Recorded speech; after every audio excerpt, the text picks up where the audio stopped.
BPSC 17वीं परीक्षा को रद्द करने के लिए पटना हाईकोर्ट में याचिका दर्ज हो चुकी है। देश के मशहूर वकील वाईबी गिरी इस केस को लड़ने वाले हैं। प्रशांत जी ने जब अनशन शुरू किया था तो 5 डिमांड था उनका कि उसमें एक बहुत इम्पोर्टेंट था कि 10 साल पहले से जितनी परीक्षाओं में क्वेश्चंस लीक हुए हैं माफिया के द्वारा या किसी तंत्र के द्वारा या कमीशन अथॉरिटी के द्वारा, एग्जामिनिंग अथॉरिटी, ये कोई नई बात नहीं है।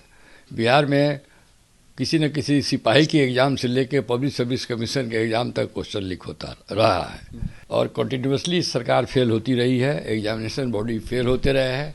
इसके पीछे माफिया है और ये कमीशन के लोगों का मिली भगत भी लोग कहता है या कम से कम फेलियर तो है ही। प्रशांत किशोर जी ने सबसे पहले कहा कि अभी जो 17वीं परीक्षा हुई है इस पर विद्यार्थी आंदोलन पर है, तो इसको हम लोग कंधा लगाएंगे, इनके आंदोलन को आगे बढ़ाएंगे और इनको साथ दिया। उन्होंने अनशन पर बैठ गए, अभी भी अनशन पर है और उन्होंने कहा कि तुमको हम न्याय दिला के रहेंगे, जी तोड़ प्रयास करेंगे।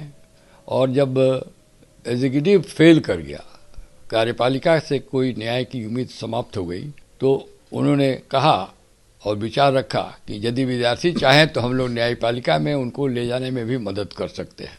तो प्रशांत किशोर जी के इच्छा से या उनकी जो मंशा है विद्यार्थियों को मदद करने का, इस विचार से मैं और हमारा पूरा ये लीगल टीम मिलके और इसमें विद्यार्थी लोग आए, इन लोगों ने केस कहा और पॉइंट लाया और अपनी बात रखी और बताई, तो हम लोग को लगा कि नहीं, केस में दम है। हमको लगता है कि इतना बड़ा घोटाला हुआ है, इतना बड़ा इन्फॉर्मेटी, इलीगलिटी, अनफेयर मीन्स हुआ है, शायद चीफ मिनिस्टर को भी नहीं मालूम है। कौन कौन सी घोटाले की बात कर रहे हैं? जैसे पहला कि 2 दिन पहले 5000 विद्यार्थियों का सेंटर बदल दिया गया।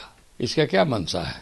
क्या कोई फेवरेबल सेंटर पर फेवरेबल विद्यार्थी को ले जाना था?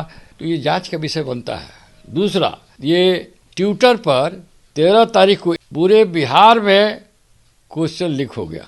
912 सेंटर पर ट्विटर पर लीक हो गया एयू, उसको भी 1 बजे इसकी सूचना मिल गई। लेकिन आयोग ने इस बात को नकार दिया है। उन्होंने कहा है कि पेपर लीक नहीं हुआ है किसी तरह। आयोग जांच क्यों नहीं कराती है? ये जांच का विषय है। आयोग पर क्यों जाते हैं? सरकार को जांच करानी चाहिए।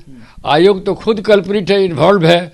ये आयोग का फेल्यूर है। आयोग के पदाधिकारीगण, पदाधिकारी में सब नहीं, कुछ पदाधिकारी हैं। पेपर में लिख रहा है कि यूईओ भी कुछ पदाधिकारियों का इन्वॉल्वमेंट पाया है, प्राइवेसी।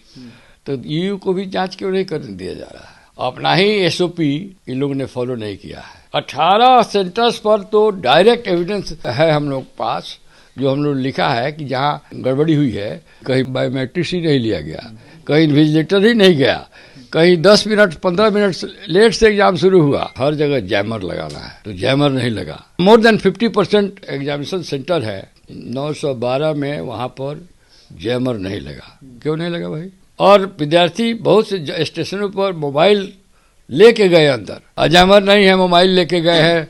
क्या समझ सकते हैं इसके पीछे क्या क्या क्या अनफेयर मीन्स? इससे बड़ा क्या हो सकता है? एसओपी के अनुसार है कि जब बंडल ऑफ क्वेश्चन हो तो विद्यार्थी एग्जामिनी के सामने खोला जाएगा।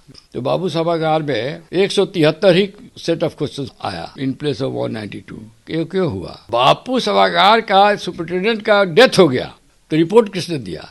और डेथ कैसे हुआ? इतना प्रेशर में तो नहीं हो गया कि जो इतना बड़ा इलीगलिटी देखा, बेचारे प्रेशर में उससे during the course of examination he diet. ये भी तो जांच के विषय है।